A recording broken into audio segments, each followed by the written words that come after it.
Good morning and welcome back. तो मैं हूं सचिन रावल और हम सब आज फिर से मिल रहे हैं हमारे कंप्यूटर के लेक्चर में। तो प्रीवियस लेक्चर में हमने बहुत सारी थियरी पढ़ी। सबसे पहली बात जो हमारे लिए इम्पोर्टेंट भी थी कहीं ना कहीं, जैसे मैंने कहा था कि आपको आगे एमसीक्यूज में काम में आएगी थियरी। दूसरी बात, हमें मेन जो फोकस करना है वो थियरी पे भी करना है। एज यूजुअल आपको ही पता है, क्योंकि आपको जो एग्जाम देने जाना है वो कहाँ जाना है, आपको बाहर, मतलब कि आपका वो बोर्ड का एग्जाम ही होने वाला है, राइट। तो हम थियरी पे ज्यादा कंसंट्रेट कर रहे हैं। आई होप आप लोग, जो मैंने एमसीक्यूज कहा था, दर्पण की बुक मैंने रेफर करने का कहा था, तो आप लोग कर रहे होगे, या दूसरी कोई भी आपके पास सपोज होगी तो आप लोग रिफर कर रहे होंगे, राइट। और एक बार मैं आपको वापस से याद दिला दूं कि कोई ऐसा सोच रहा है कि सिर्फ मैं टेक्स्ट बुक पढ़ के और मैं एग्जाम देने जाऊंगा और टेक्स्ट बुक के एमसीक्यूज सिर्फ मुझे आते हैं तो बहुत हो गया, तो वो इनफ होगा नहीं। अभी भी मैं बता रहा हूँ, ये मत सोच के चलना कि हमारे पास कंप्यूटर की टेक्स्ट बुक है, टेक्स्ट बुक के पीछे एमसीक्यूज दिए हुए हैं और उस एमसीक्यूज को लर्न करके हम लोग पास हो जाएंगे, ये होने वाला नहीं है। बिकॉज प्रीवियस ईयर तुम सब 11th स्टैंडर्ड में थे, पेपर भी मैं ही बनाता था, टेक्स्ट बुक के अंदर से ही देता था, ओके।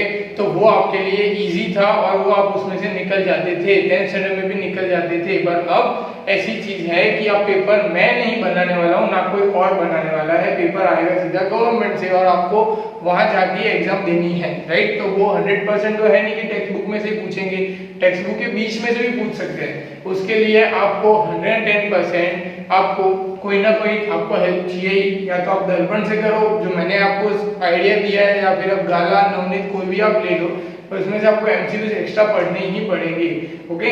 तो आप उसकी प्रैक्टिस साथ साथ में करते जाना। अब जैसे कि जब प्रीवियस अगर चैप्टर की बात करें तो बहुत सारी थियरी थी, बहुत सारे ऐसे कॉन्सेप्ट थे जो नए थे, और उसमें से कुछ चीजें ऐसी भी होगी जो कंफ्यूजिंग स्टेट में है अभी भी। जैसे कि फॉर एग्जांपल हम लोग स्टार्टिंग से अगर रिवाइज करें, रिकॉल करें हमारे प्रीवियस जो चैप्टर्स को, तो उसमें सबसे पहले हम ऑब्जेक्ट ने पढ़ा, ऑब्जेक्ट के बाद हमने क्लास पढ़ा, उसके बाद एनकैप्सुलेशन पढ़ा था, पॉलीमॉर्फिज्म था, डेटा एक्सेप्शन था, राइट, मैसेज पासिंग था, तो कंपोजिशन, एग्रीगेशन, ये सब था। अब इन सब चीजों में मैंने जैसे कहा था कि ये सब चीजें आपको आगे स्टेप बाय स्टेप आएगी और उसके अंदर आपको क्या करना है, आपको उसका यूज करना है।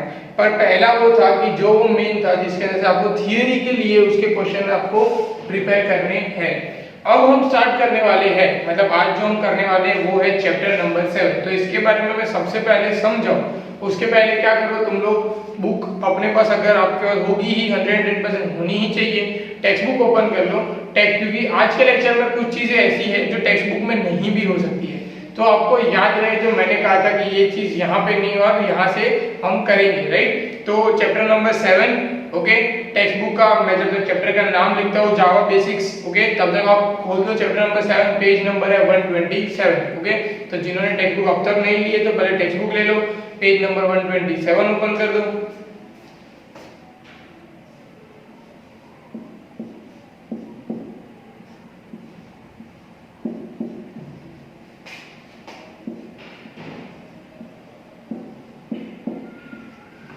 जावा बेसिक्स, ओके, पेज नंबर 127।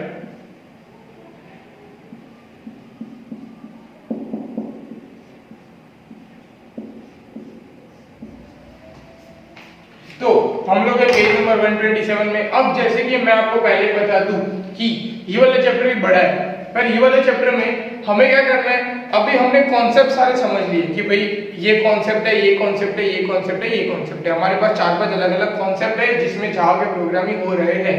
अब हम क्या कर रहे हैं कि अब हम जावा पे आ जाएंगे कि मतलब जावा के अंदर प्रोग्राम कैसे करते हैं, ओके। जावा में प्रोग्राम होते हैं तो जो प्रैक्टिकल वे में है, मतलब कि जो प्रैक्टिकल सॉफ्टवेयर है जो प्रैक्टिकल वे में वो कैसे इंप्लीमेंट होता है, वो चीजें हमें सीखनी है। साथ साथ में हमें यही चैप्टर में प्रैक्टिकल भी करना है, ओके। तो मैं क्या करूंगा कि जैसे उसमें मैंने किया था वैसे ही मैं क्या करूंगा, प्रैक्टिकल सेशन अलग से नहीं बनाऊंगा। जैसे कि हमने आपको याद होगा कंपोजर में किया था कि भाई चैप्टर भी समझा रहा हूँ और साथ साथ में हमें प्रैक्टिकल भी करता जा रहा हूँ, मतलब कि कोई भी प्रोग्राम है वो। दूसरी चीज मैं मेरी साइड से ये ट्राई करूंगा कि जो बड़े बड़े प्रोग्राम्स हैं वो मैं पहले से आपके लिए टाइप करके वो सब करके रखूं। तो क्या है कि मैं सिर्फ यहाँ पे आपको प्रोग्राम रन करके दिखा सकता हूँ, और उसका आउटपुट कैसा आता है वो आपको दिखा सकता हूँ। फिर आप लोग क्या करोगे, आपके जिनके पास कंप्यूटर लैपटॉप है वो लोग क्या करेंगे कि भी उसके अंदर वो प्रोग्राम को खुद भी करके दे देंगे और उसके बाद उनका प्रोग्राम रन हो जाता है कि नहीं होता है, कहाँ पे एरर आ रही है, कहाँ पे मिस्टेक आ रही है, वो सब चीजें आप लोग फाइंड करोगे। ओके, तो हम सबसे पहले तो जो थियरी पोर्शन है चैप्टर नंबर 7 का वो देखेंगे। साथ साथ में हम क्या करेंगे, चैप्टर नंबर 7 में कुछ चीजें स्किप है, जैसे आप सबको पता है कोविड-19 की वजह से जो सिलेबस है हमारा वो कट हो गया, तो जो स्किप पार्ट है ना उसकी कोई प्रैक्टिकल नहीं करेंगे, उसका कोई थियरी इतना नहीं करेंगे, सिर्फ उसका ओवरव्यू देखेंगे क्योंकि सारी चीजें इंटरलिंक्ड होंगी, राइट। तो हम क्या करेंगे, उसकी जो थियरी है वो देख लेंगे कि भाई कहाँ से थियरी आ रही है और कौन सी थियरी हमें देखने लायक है। ओके, उसमें से तो हम उस तरीके से करेंगे जिससे आप पे बर्डन भी नहीं आएगा, मतलब कि आप पे ये नहीं होगा, आप कंफ्यूज नहीं हो जाओगे, और बर्डन भी नहीं है कि उसके एमसीक्यूज पढ़ने हैं कि नहीं पढ़ने हैं। ओके, और जिन लोगों के पास जो गवर्नमेंट का नहीं है, सपोज कि भाई ये कौन सा टॉपिक स्किप है, तो जब मैं बताऊं तो उसको टिक कर देना टेक्स्ट बुक में, तो आपको याद रहे कि मुझे ये पेज नंबर नहीं पढ़ना है। क्लियर। तो सबसे पहले अगर आप लोग देख सकते हो वहां पे इंट्रोडक्शन ऑफ जावा दिया हुआ है कि जावा का इंट्रोडक्शन दिया है कि जावा कब बना था, तो जावा 1991 में सन माइक्रोसिस्टम करके जो कंपनी थी वहां बनाया था। ओके, अगर मैं डिटेलिंग में बताने जाऊं तो डिटेलिंग में इसकी हिस्ट्री ऐसी है कि जेम्स गॉसलिंग करके एक डेवलपर थे, ओके, जिन्हें फादर ऑफ जावा भी कहा जाता है, जैसे कि कंप्यूटर के फादर हम जैसे जानते हैं चार्ल्स बेबेज, वैसे जावा के लिए जेम्स गॉसलिंग है। उन्होंने सबसे पहले जावा लैंग्वेज के बारे में सोचा था और उसके बारे में बनाया था कि जावा लैंग्वेज जैसी कोई लैंग्वेज बन सकती है। जब सी और C++ थी तब उन्होंने सोचा था कि ऐसी कोई लैंग्वेज बन सकती है, उस लैंग्वेज पे हम कुछ कर सकते हैं। उनकी वो सोच ने जावा लैंग्वेज के अंदर उन्होंने कुछ फ्रेंड से हेल्प लेके उन्होंने जो 4-5 लोगों की टीम ने उन्होंने जावा लैंग्वेज डेवलप की। अब ये चीजें बुक के अंदर नहीं है जैसे मैंने कहा था, पर ये मैं आपको फॉर द नॉलेज बता रहा हूँ ताकि अगर इन फ्यूचर आपको कहीं पे भी जावा के रिलेटेड कोई क्वेश्चन आए तो आपको उसकी हिस्ट्री पता होनी चाहिए। ओके, तो वो चीज उन्होंने वहां बनाई। जब सबसे पहली जावा लैंग्वेज बनी तब उसका नाम ओक था। अगर आपको इसमें ये भी चीज मेंशन नहीं होगी, पर जब जावा लैंग्वेज बनी तो जावा लैंग्वेज का नाम जावा नहीं था, सबसे पहला नाम ओक था। ओक होने के पीछे भी एक रीजन है उसका नाम। अब ओक का मतलब क्या है, एक अगर आप लोग देखो गूगल पे सर्च करें ना तो ओक का मीनिंग ये होता है कि एक ट्री होती है। अगर हम हिंदी में अगर कहें तो आई थिंक उसे बबूल का पेड़ कहते हैं। ओके, तो ये ओक का नाम क्यों पड़ा, इसके पीछे भी रीजन है कि जो जेम्स गॉसलिंग थे जिन्होंने ये जावा लैंग्वेज पर सोचा और जिन्होंने ये लैंग्वेज डेवलप करने के लिए अपने फ्रेंड की हेल्प लेके उन्होंने डेवलप की, तो जब ये सब चीज कर रहे थे तो जेम्स गॉसलिंग के घर के एग्जैक्ट सामने ओक की ट्री थी, राइट, मतलब कि बबूल का पेड़ था। अब ये बबूल का पेड़ उनके घर के सामने ही था। जब भी बैठते थे काम करने के लिए, ये कहा जाता है इज हिस्ट्री, आप लोग गूगल पे भी देख सकते हैं चीज पर, जब वो बैठते थे काम करने के लिए तब वो हमेशा वही चीज को नोटिस करते थे हमेशा। जैसे कि आप लोगों को पता है कि हमारे घर के सामने कोई चीज होगी हम सबसे ज्यादा उसे ही नोटिस करेंगे, तो वहां पे ओक ट्री थी तो उन्होंने उसको सबसे ज्यादा नोटिस करते रहते थे। अब जब चीज बन गई, मतलब कि लैंग्वेज बन गई, उनसे थोड़ी बहुत प्रोग्रामिंग बन गई, तब उन्होंने सोचा कि अब इसको हम नाम क्या दें। फिर उसको उन्होंने नाम दे दिया ओक। इसलिए जावा का सबसे पहला जो नाम था वो ओक था, इस रीजन की वजह से। फिर धीरे धीरे करके जो उसमें बहुत सारी कमियां थी, C++ के कंपैरिजन में जावा लैंग्वेज कहीं ना कहीं वीक पड़ रही थी, उसके लिए जो सोचा था वो चीजें नहीं हो रही थी। फिर उन्होंने क्या किया, उसको एडेप्टिव करने के लिए वो धीरे धीरे उसको आगे ले गए। फिर एक कंपनी है सन माइक्रोसिस्टम जिसने उस एक्चुअली जावा को एडेप्ट कर लिया कि भाई ये जो प्रोग्रामिंग आपने की है ये हमारी और हम इसको अब डेवलप करेंगे। ओके, तो जेम्स गॉसलिंग की टीम ने क्या किया कि वो प्रोग्रामिंग उनको दे दी। ओके, और ऑफिशियल रिलीज कर दिया कि सन माइक्रोसिस्टम कंपनी है जिन्होंने जावा लैंग्वेज को, मतलब कि ओक लैंग्वेज को डेवलप किया। उसके बीच में उसके नाम, मतलब जब ये प्रोसेस हो रही थी उसके बीच में उसके बहुत सारे नाम बदलने चाहे। पहले उसका नाम कॉफी भी पड़ा, जब ओक था उसको चेंज करके कॉफी नाम भी पड़ा, पर फिर उन्होंने सोचा कि चलो जावा लैंग्वेज हम नाम रखते हैं। बहुत सारे सजेशन लिए, सब चीज ली। उसके बाद जब इन्होंने एक्चुअल में बनाना स्टार्ट कर दिया, बन गई। फिर 1991 में जब जावा का रिलीज हुआ कि सन माइक्रोसिस्टम ने जावा लैंग्वेज कंप्लीट कर दिए, तब उनका नाम देना जरूरी था कि कोई पर्टिकुलर नेम जो लाइफ लॉन्ग चले, जो कभी नाम चेंज ना हो, क्योंकि ऑलरेडी 2-3 नाम चेंज हो चुके थे, ओक था फिर कॉफी था, इसकी वजह से। तो उन्होंने बहुत सारे अलग अलग लोगों से सलाह ली। फिर उन्होंने सोचा कि एक नाम लेते हैं जावा। उस टाइम पे जावा का मीनिंग ये होता है कि जो बहुत सारे लोगों के अंदर हेल्प कर सके। आई थिंक तो कोई सिटी का नाम था, ऐसा कुछ था। तो उन्होंने फिर उस रिगार्डिंग उस जो लैंग्वेज थी उसका नाम उन्होंने जावा रखा सन माइक्रोसिस्टम ने। तो 1991 में ये ऑफिशियल रिलीज था जावा की। बट इसके पहले की जो हिस्ट्री है जो मैंने अभी आपको बताई ये है ये मोस्ट प्रोबेबली नहीं होती है ज़्यादा, मतलब बुक्स में आपको अगर देखनी भी होगी तो आपको गूगल पे जाके सर्च करना पड़ेगा, तो father of the Java language and Java history करके आप सर्च करोगे तो उसकी पूरी डिटेलिंग आपको मिल जाएगी। पर ये कुछ इंटरेस्टिंग फैक्ट्स थे जो आई थिंक बहुत सारी जो पहले चीज पढ़ी आपको लगा कि सर बोर कर रहे हैं, तो इसलिए मैंने आपको बताई कि भाई ऐसी एक हिस्ट्री भी है जो यूनिक भी है, जो ज़्यादा जगह मेंशन भी नहीं है, सिर्फ गूगल पे अवेलेबल है, तो आप लोग उसके बारे में देख सकते हो। जावा लैंग्वेज 1991 में बनने से पहले 15-20 साल पहले ये सब चीजें हुई, उसके बाद जाके बनी। ओके, तो आप सबको जो याद रखना है मेनली क्या रखना है, वही सन माइक्रोसिस्टम कंपनी का नाम 1991 उसका रिलीज डेट। ओके, फिर अब ये चीज बनी थी किसके लिए, अब जावा लैंग्वेज के बनने के पीछे रीजन क्या था वो देखा जाए कि भाई जावा लैंग्वेज बनी तो बनी क्यों, मतलब जब जेम्स गॉसलिंग ने सोचा कि यार हम बना दे तो क्यों, तो जिन्होंने सी और सी प्लस प्लस पढ़ा है या जिन्होंने सी लैंग्वेज पढ़ी है कंप्यूटर में, तो जब सी लैंग्वेज है आप सबको भी याद होगा, तो सी लैंग्वेज हम लोग क्या करते थे, टर्बो सी करके सॉफ्टवेयर आता था, उसके अंदर हम लोग वो करते थे। ओके, जिनको नहीं पता उनके लिए बता दूं कि अगर सपोज मुझे सी लैंग्वेज का प्रोग्राम करना है या आपको भी सी लैंग्वेज के प्रोग्राम्स करने हैं, तो आपको पर्टिकुलर एक सॉफ्टवेयर चाहिए, उस सॉफ्टवेयर के अंदर ही आप लोग क्या कर सकते हो, सी लैंग्वेज के प्रोग्राम कर सकते हो। जैसे कि आपको क्या चाहिए, टर्बो सी, टर्बो सी नहीं होगा तो आप सी लैंग्वेज के प्रोग्राम नहीं कर सकते। सिंपल एंड स्वीट, बहुत ही एक सीधा रीजन था कि भाई अगर टर्बो सी नहीं है तो सी लैंग्वेज के प्रोग्राम होंगे नहीं, अगर टर्बो सी नहीं है तो सी प्लस उसके प्रोग्राम होंगे नहीं। तब की बात कर रहा हूं मैं कि तब ऐसा था। अब उन्होंने ये चाहा कि ऐसा नहीं होना चाहिए, हम कोई ऐसी चीज बनाए जो बहुत सारे सॉफ्टवेयर में चले, बहुत सारे सॉफ्टवेयर में सपोर्ट करे। जैसे कि अगर मैं आपको एक इजी एग्जांपल दूं तो हमारे पास एक्सेल है। ओके, आप सबको एक्सेल के बारे में पता है। अब मुझे एक्सेल, अगर सपोज मैं आपको बोलूं कि मुझे एक्सेल करना है और मुझे वर्ड में करना है, तो पॉसिबल होगा नहीं। हम वर्ड में क्या कर सकते हैं, टेबल इंसर्ट कर सकते हैं, सब चीज, बट फॉर्मूला लगा सकते हैं नहीं। एक्सेल का काम कर रहा है, वर्ड के अंदर वर्ड का काम हो रहा है, राइट। तो हम वर्ड का जो काम है एक्सेल में कर सकते हैं, बट प्रॉपर वे में विच पैराग्राफ जैसे हम सेट करते हैं वो चीज एक्सेल में हो सकती है नहीं। क्यों, क्योंकि दोनों चीज क्या है, अपनी अपनी जगह अलग है। अगर इन दोनों को हटा के हम तीसरी चीज लाते पावर पॉइंट, तो पावर पॉइंट में प्रेजेंटेशन बना सकते हैं, तो मैं वर्ड में प्रेजेंटेशन बना सकता हूँ नहीं। क्यों, बिकॉज पावर पॉइंट के अंदर उसके एनिमेशंस है, पावर पॉइंट के अंदर उसकी स्लाइड्स है, हम स्लाइड शो व्यू कर सकते हैं, वो चीज हम कर सकते हैं क्योंकि वो उसकी अलग से क्वालिटी है कि भाई हाँ पावर पॉइंट इसके लिए जाना जाता है। तो अब सी और सी प्लस प्लस का भी ऐसा ही था कि वो अपने सॉफ्टवेयर के अंदर ही चलते थे और उसके लिए वो जाने जाते थे। पर इन सब चीजों को हटा के जेम्स गॉसलिंग और सन माइक्रोसिस्टम दोनों चीजों ने यही सोचा, दोनों ने, कि हम कुछ ऐसी चीज बनाते हैं जो सब जगह चले। जैसे कि अगर मैं ऐसे आपको सिंपल एग्जांपल दूं, तो अगर मुझे टाइपिंग करनी है तो मैं टाइपिंग नोटपैड में भी कर सकता हूँ, टाइपिंग में वर्डपैड में भी कर सकता हूँ, टाइपिंग में वर्ड में भी कर सकता हूँ, टाइपिंग में कहीं पे भी कर सकता हूँ जहां पे अगर मुझे टाइपिंग करनी है।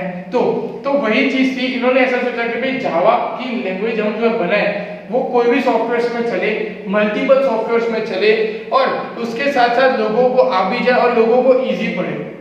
अभी किसी को सी लैंग्वेज आती है, फॉर एन एग्जांपल अगर हम ऐसा एग्जांपल लेके चले कि किसी को सी लैंग्वेज आती है, पर अब सी लैंग्वेज आने से थोड़ी कुछ होगा। सी लैंग्वेज का सॉफ्टवेयर आपके पास होना चाहिए, टर्बो सी आपके पास होना चाहिए, फिर वो आपके कंप्यूटर में चलना चाहिए, फिर आपके पास उसका सपोर्ट होगा, राइट। पर जावा में ऐसा नहीं था। उन्होंने क्या सोचा कि हम ऐसी लैंग्वेज बनाएंगे सब में चले, इसीलिए जावा जो है वो नोटपैड से लेके कोई भी सॉफ्टवेयर आप यूज करोगे बड़े बड़े रिलेटेड टू जावा, वो वहां पे सपोर्ट करेगा। ओके, क्या करेगा, वो वहां पे सपोर्ट करेगा। उसका मैं एग्जांपल आपको दिखा दूंगा प्रैक्टिकल में कि वो कैसे चलेगा। ओके, कि कहां प्रॉब्लम आती है और उसको प्रॉब्लम का सॉल्यूशन क्या है, हम क्या क्या कर सकते हैं। और जावा के अंदर ऐसे ऐसे सॉफ्टवेयर अभी आज की डेट में तो आ गए हैं कि जो बहुत ही एडवांस लेवल पे है, जहां पे हमें कोड नहीं करना पड़ता है, ज्यादा बहुत ही कम कोड करना पड़ता है। ओके, तो ये चीजें थी जावा के लिए कि भाई ये चीजों की वजह से जावा डेवलप हुआ था। अब आप लोग देखो नीचे वहां पे डायग्राम दिया हुआ है जहां पे लिखा है जावा प्लेटफॉर्म इंडिपेंडेंट। जो जैसे मैंने कहा कि प्लेटफॉर्म इंडिपेंडेंट का मतलब क्या है कि उसको कोई प्लेटफॉर्म की जरूरत नहीं है। जैसे कि सी को टर्बो सी की जरूरत है, सी प्लस को टर्बो सी की जरूरत है, टाइपिंग के लिए वर्ड को वर्ड की जरूरत है, एमएस ऑफिस की जरूरत है, पावर पॉइंट को उसकी पावर पॉइंट की जरूरत है। तो वैसे ही जावा को कोई प्लेटफॉर्म की जरूरत नहीं है, उसको कोई प्लेटफॉर्म नहीं चाहिए। उसको क्या चाहिए, सिर्फ और सिर्फ कोड उसका रन होना चाहिए, जावा अंदर होना चाहिए कंप्यूटर के अंदर, तो वो ऑटोमेटिकली चल जाएगा। अब ये चलेगा कैसे, मतलब कि अब बोल दिया कि चल जाएगा, पर कैसे चलेगा वो डायग्राम आप देखोगे तो आपको समझ आ जाएगा। सबसे पहला है जावा सोर्स। अब जावा सोर्स मतलब कि हम जो है वो जावा का सोर्स हम जो लिखेंगे वो ओके, जावा का सोर्स दूसरा कि हम जो प्रोग्राम सपोज हमने इंस्टॉल किया है जावा के लिए वो ओके, तो ये चीजें जो है वो बैकएंड में मतलब कि वहां पे रहेगी जावा सोर्स में सबसे पहले। फिर वो क्या करेगा, जावा को कंपाइल कि भाई जावा सोर्स है ओके। मैं आपको इसको थोड़ा सा इजी करके आपको समझाता हूँ कि सपोज मान लो ओके, मैं अपनी लैंग्वेज में समझा रहा हूँ आपको, जो यहाँ पे लिखा है उसकी जगह पे कि यहाँ पे सबसे पहले बुक के अंदर अगर हम देखें तो ऐसा लिखा है कि जावा सोर्स, उसके बाद यहाँ पे लिखा है उसका कंपाइलर ओके, तो यहाँ पे मैं कंपाइलर लिखता हूँ। उसके बाद यहाँ पे ऐसा लिखा हुआ है कि बाइट कोड ओके,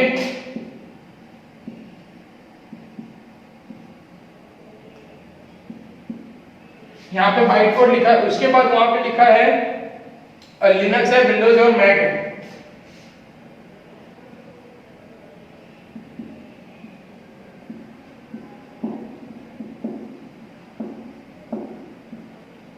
अब ये तीन चीज तो बताने की जरूरत नहीं है, विंडोज, लिनक्स और मैक, कि भाई जो विंडोज ऑपरेटिंग सिस्टम है वो, लिनक्स मतलब कि उबंटू वाली जो ऑपरेटिंग सिस्टम है वो, और मैक मतलब कि जो एप्पल ओएस है वो ओके।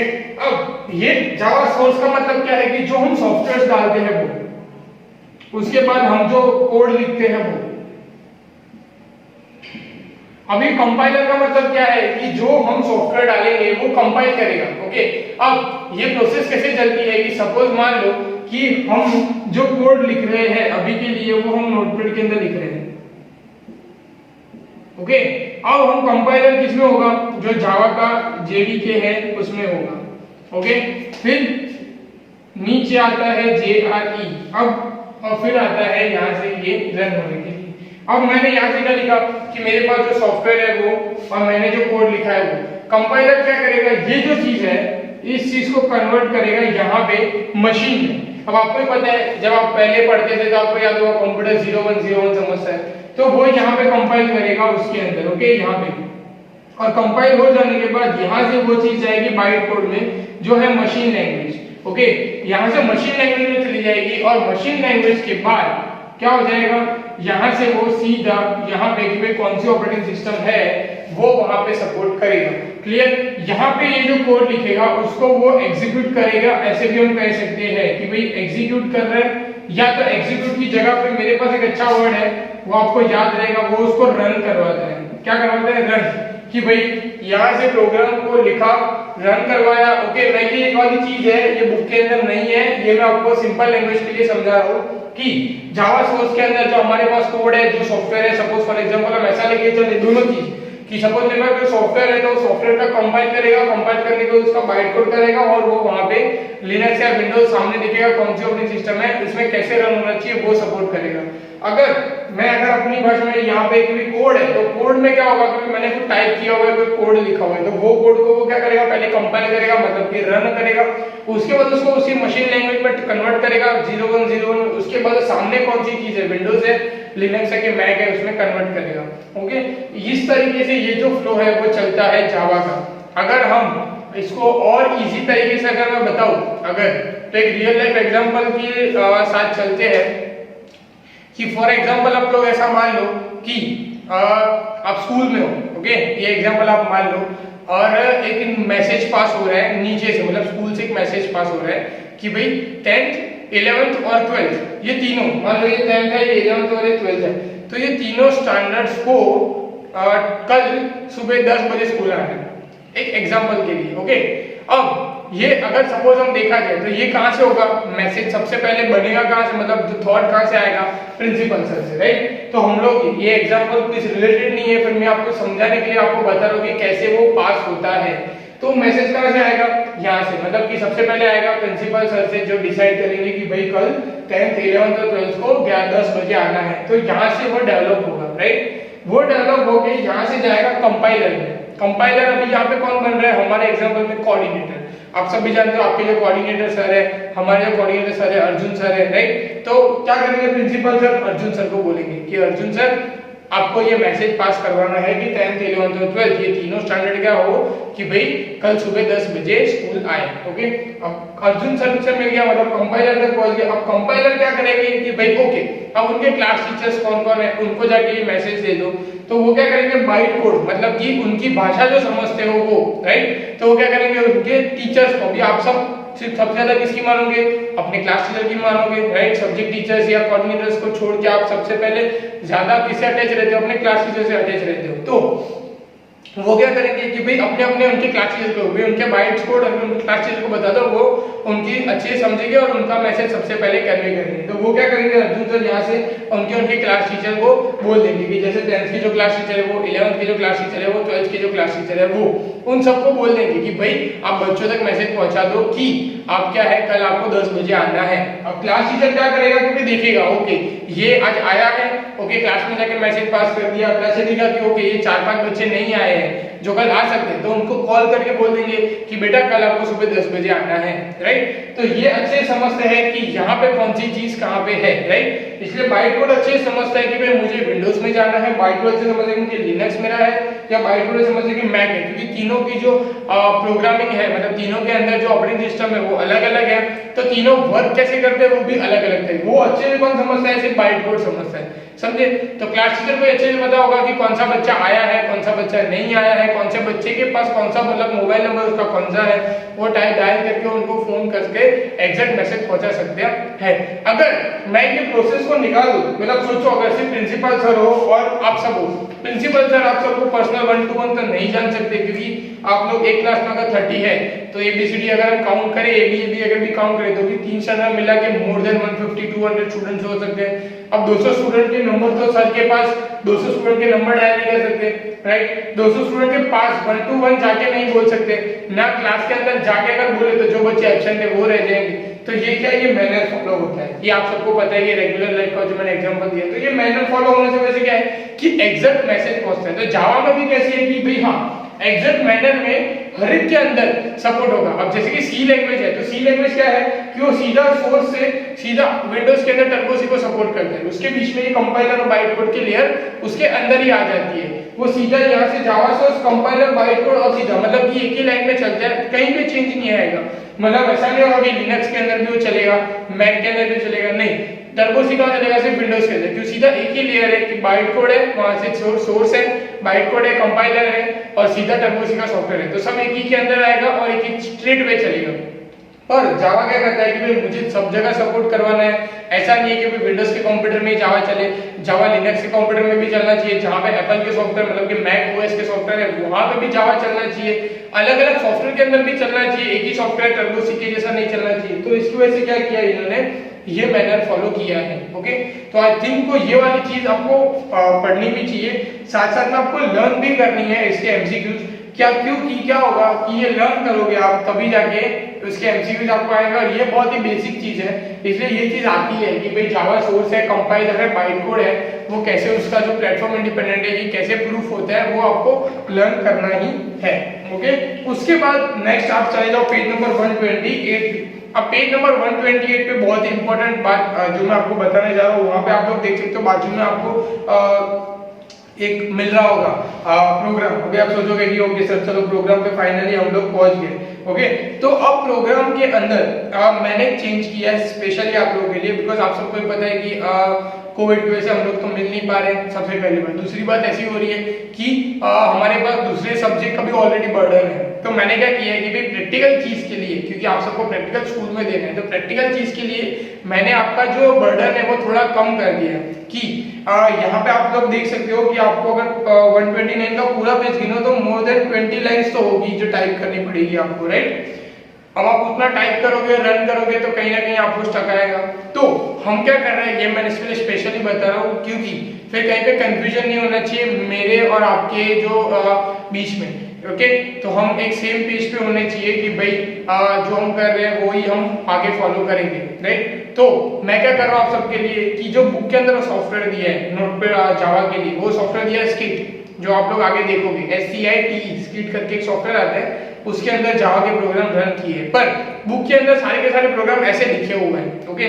तो हम क्या करेंगे, स्किट के अंदर मैं पूरा प्रोग्राम टाइप करूं, पूरा प्रोग्राम लिखूं, फिर उसको CMD में जाकर रन करूं, तो कहीं ना कहीं एरर आ सकती है अगर मेरे पास लाइसेंस वर्जन है नहीं है तो, ओके। मैं उसका एक फेक डेमो आपको दिखा दूंगा। फेक डेमो मतलब कि प्रोग्राम को कहीं ना कहीं मिस्टेक करके बनाऊंगा, बना के फिर आपको मैं दिखाऊंगा कि कहाँ मिस्टेक आ सकती है, ओके। और उसी की जगह मैंने एक अल्टरनेटिव सॉफ्टवेयर ढूंढा है। वो अल्टरनेटिव सॉफ्टवेयर जो इक्लिप्स करके है, वो हम लोग कैसे करेंगे और वो आपको इजी कैसे पड़ेगा वो भी मैं आपको दिखा दूंगा। ओके, तो मैं क्या करूंगा, जो भी मैं नेक्स्ट लेक्चर बनाऊंगा उसमें ये वाला जो प्रोग्राम है वो मतलब कि पहले एग्जांपल प्रोग्राम ले लेंगे, फिर ये वाला प्रोग्राम ले लेंगे, ये वाला प्रोग्राम भी कर देंगे और मैं आपको दिखा दूंगा कि भाई सपोज हम ये करते तो हमें कितना टाइम लगता, हमने इक्लिप्स में ये किया तो कितना टाइम लगा और बेनिफिट्स क्या क्या है साथ में। ओके, तो मैं वो आपको दोनों चीज साथ में बता दूंगा। तो आप सबको क्या करना है उसके पहले इंपॉर्टेंटली वो आप लोग देख लो। सबसे पहले अब जिनके पास जेडीके वाला सॉरी लैपटॉप कंप्यूटर है, इंटरनेट है, उनको अगर ये जावा की प्रैक्टिस करनी है तो वो लोग क्या करेंगे, करनी है मतलब करनी है प्रैक्टिस। ओके, जब प्रैक्टिस करोगे तभी आपको एमसीक्यूज में भी फंडामेंटल क्लियर होंगे। उनको सबसे पहले क्या करना है, मैं यहाँ पे जो लिख रहा हूँ वो JDK, ओके, JDK ये आपको डाउनलोड कर लेना है। क्लियर सबको जिनके पास कंप्यूटर लैपटॉप है वो लोग के लिए। ओके, क्या करोगे आप लोग JDK डाउनलोड करोगे। डाउनलोड भी कैसे करोगे कि आप लोग गूगल में जाके सर्च करोगे, पर उसके साथ आपको एक चीज सर्च करनी है कि आपका कंप्यूटर 32 बिट का है कि 64 बिट का है। अगर 64 बिट का है तो JDK आपको 64 बिट का करना है। अगर 32 बिट का कंप्यूटर है तो आपको JDK कौन सा करना है, 32 बिट का करना है। JDK डाउनलोड हो जाने के बाद आपको उसको इंस्टॉल कर देना है। इंस्टॉल हो जाने के बाद आपको जब मैसेज आता है कि JDK सक्सेसफुली इंस्टॉल्ड, फिर आपको दूसरी चीज डाउनलोड करनी है जिसका नाम है इक्लिप्स। ओके, क्या डाउनलोड करना है, इक्लिप्स। ओके, आपको डाउनलोड करना है इक्लिप्स, डाउनलोड करने हैं। ओके, ये भी एक सॉफ्टवेयर है, ब्लू डार्क ब्लू कलर का आपको सॉफ्टवेयर दिखेगा। ये इससे बहुत सारे वर्जन है, आप कोई भी वर्जन डाउनलोड करोगे चलेगा, कोई प्रॉब्लम नहीं है। पर इक्लिप्स में भी आपको याद रखना है 32 बिट या 64 बिट, जो भी बिट का आपका कंप्यूटर है वो आपको करना है। अब किसी को नहीं पता है तो फिर इसका शॉर्टकट बता दो, आपका जो कंप्यूटर है माय कंप्यूटर में चले जाओ, उसको सिलेक्ट करो, राइट क्लिक करो, लास्ट ऑप्शन आएगा प्रॉपर्टी में चले जाओ। प्रॉपर्टी में जाने के बाद आपको वो दिख जाएगा कि 32 बिट का है कि 64 बिट का है। ओके, तो ये चीज आपको करनी है आपके कंप्यूटर के अंदर, जिनके पास कंप्यूटर लैपटॉप है। ओके, JDK सबसे पहले, उसके बाद इक्लिप्स। अब JDK के अंदर बहुत सारे वर्जन मिलेंगे, आप जो भी वर्जन डाउनलोड करें चलेगा, बिकॉज हमें बहुत ही लोअर लेवल पे प्रोग्रामिंग कर रहे हैं और प्रोग्राम के लिए मैंने आपको पहले बता दिया कि मैं आपको ज्यादा बर्डन दूंगा नहीं, मतलब कि ज्यादा आपको प्रेशर आएगा नहीं। प्रोग्रामिंग रिलेटेड आपको MCQ पढ़ना है, उसके अंदर ही फोकस करना है। तो JDK और फिर इक्लिप्स ये दोनों डाउनलोड कर लेना, इंस्टॉल कर लेना, अपने पास रखना, क्योंकि जब मैं नेक्स्ट लेक्चर में आऊंगा तब मैं सीधा प्रैक्टिकल पे आ जाऊंगा। आपको पहले डिफरेंट दिखा दूंगा कि स्किट और इक्लिप्स में हमारे पास बेनिफिट क्या है, टाइम हमारा कहाँ ज्यादा बच रहा है। ओके, तो हम इक्लिप्स के अंदर फिर काम स्टार्ट करेंगे, फिर हम लोग ये चैप्टर को आगे बताएंगे। मतलब मैं आपको बताऊंगा, क्योंकि स्किट की जो चीज है वो आपको थियरी में पढ़ लेनी है कि स्किट मतलब कैसे उसको डाउनलोड करना है, ये करना है। फिर जो प्रोग्रामिंग की बात आती है तो प्रोग्रामिंग करते करते प्रोग्राम करते करते हम देखते जाएंगे। ओके, तो आई होप आप सबको जो मेन जो जावा हिस्ट्री है और जावा का ये जो है समझ आ गया होगा। मेन इंपॉर्टेंटली जो भी बता रहा हूँ, जावा JDK इक्लिप्स ये दोनों के दोनों चीज डाउनलोड करके रख लेना। ओके, डाउनलोड हो जाके इंस्टॉल करके कंप्लीट करके रख देना। उसके बाद हम नेक्स्ट लेक्चर मिलेंगे तो आपका टाइम बच जाएगा। नेक्स्ट लेक्चर के बाद मत करना कि ऐसा होगा नेक्स्ट लेक्चर आएगा तब करेंगे, वैसा मत करना, डाउनलोड करके रख देना। ओके, उसके बाद उसको कैसे यूज करना है मैं आपको नेक्स्ट लेक्चर में जब भी हम मिलेंगे तब मैं आपको बता दूंगा। क्लियर? ओके, और ये करने के टाइम पे कहीं भी कुछ प्रॉब्लम आती है तो आप लोग मुझसे पूछ सकते हो।